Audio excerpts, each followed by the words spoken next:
हमारे मिल्की वे गैलेक्सी के विशाल विस्तार में तारों के सेलेस्टियल टैपेस्ट्री के बीच एक सच्चा विशालकाय तारा रहता है, वेस्टलैंड 126। यह colossal red Supergiant star cosmic wonder का एक बीकन है। यह हमारी कल्पना को मोहित करता है और यूनिवर्स के बारे में हमारी समझ की सीमाओं को आगे बढ़ाता है। वेस्टलैंड 126 सिर्फ एक तारा नहीं है, यह कॉस्मोस में प्ले पर नेचर के इनक्रेडिबल फोर्सेस का प्रमाण है। इसका विशाल आकार और लुमिनोसिटी हमारे सूर्य को बौना बना देता है, जिससे यह सेलेस्टियल स्फीयर का एक सच्चा बेहिमथ बन जाता है। इस फैसिनेटिंग स्टार को एक्सप्लोर करने के लिए हमारे साथ एक जर्नी पर चलें। हम इसके सीक्रेट्स को अनकवर करेंगे और उन रहस्यों को जानेंगे जो यह अपने अंदर समेटे हुए हैं। हम इसकी बेसिक कैरेक्टरिस्टिक्स, मिल्की वे में इसकी जगह और इसके अल्टीमेट फेट के बारे में जानेंगे। वेस्टलैंड 126 के ऑ इंस्पायरिंग नेचर से अमेज्ड होने के लिए तैयार हो जाइए। यह एक ऐसा तारा है जो हमें उन बाउंडलेस वंडर्स की याद दिलाता है जो कॉस्मोस के भीतर छिपे हुए हैं।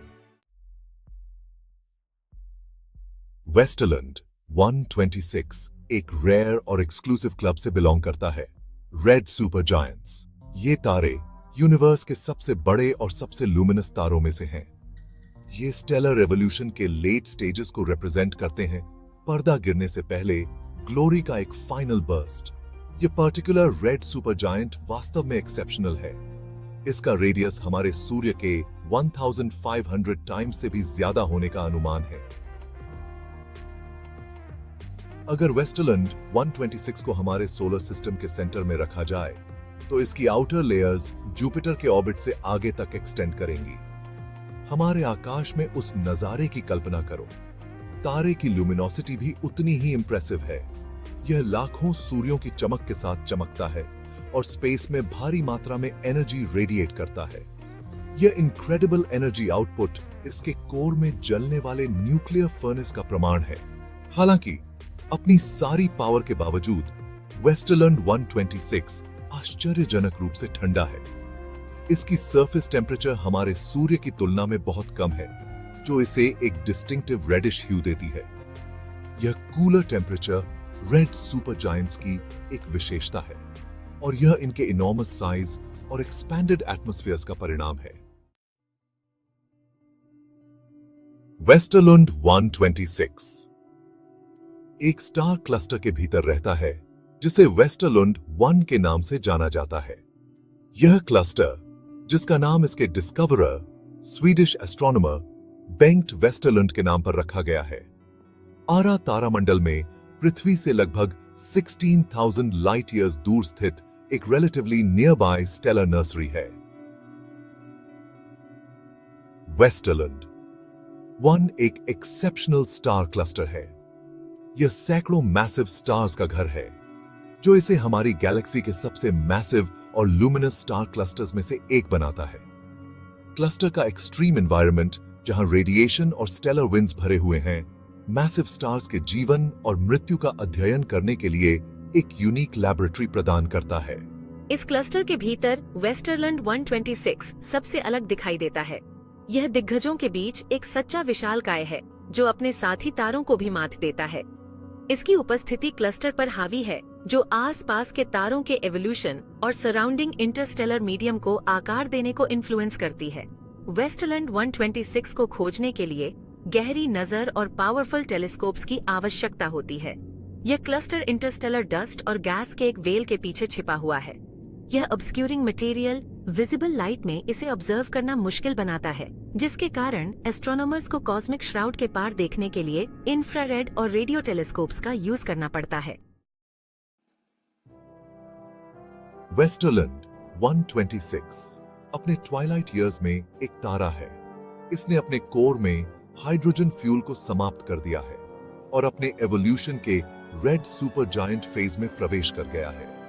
यह फेज तारे के इनॉर्मस साइज, उसके कूल टेम्परेचर और उसकी इंटेंस लुमिनोसिटी की विशेषता है। इस फेज के दौरान तारा इंटरनल चेंजेस की एक सीरीज से गुजरता है। यह अपने कोर में हीलियम, कार्बन और ऑक्सीजन जैसे भारी एलिमेंट्स को फ्यूज करना शुरू कर देता है। यह प्रक्रिया भारी मात्रा में एनर्जी रिलीज करती है, जिससे तारा एक्सपैंड होता है और उसकी आउटर लेयर्स ठंडी हो जाती है। हालांकि यह एक्सपेंशन एक डबल एज्ड सोर्ड है। जैसे जैसे तारा एक्सपैंड होता है, उसकी आउटर लेयर्स पर उसकी ग्रेविटेशनल ग्रिप कमजोर होती जाती है। यह मैस लॉस नामक एक प्रोसेस की ओर जाता है, जहां तारा अपनी आउटर लेयर्स को एक पावरफुल स्टेलर विंड के रूप में स्पेस में बहा देता है। वेस्टरलुंड 834 एक फैसिनेटिंग ऑब्जेक्ट है, सिर्फ अपने साइज की वजह से नहीं, बल्कि इस वजह से भी कि यह हमें यूनिवर्स के बारे में क्या बताता है। यह कॉस्मोस में एक विंडो से झांकने जैसा है। बिल्कुल, यह रेड सुपरजायंट वेस्टरलुंड 1 स्टार क्लस्टर का हिस्सा है, जो हमारी गैलेक्सी के सबसे मैसिव यंग स्टार क्लस्टर्स में से एक है।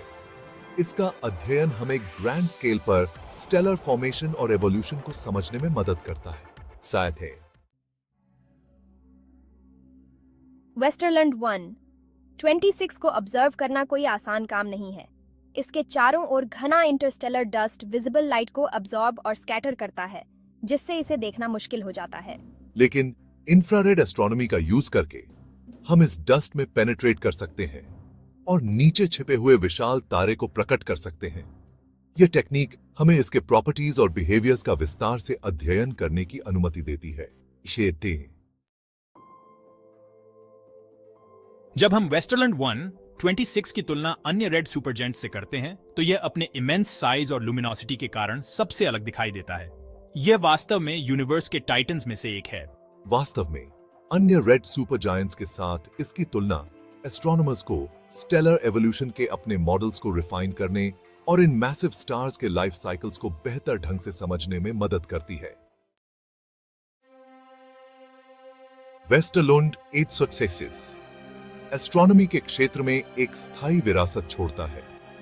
इसका अध्ययन न केवल स्टेलर फिनोमेना के बारे में हमारे ज्ञान को समृद्ध करता है, बल्कि फ्यूचर जनरेशंस ऑफ एस्ट्रोनॉमर्स को भी कॉस्मोस के रहस्यों का पता लगाने के लिए प्रेरित करता है।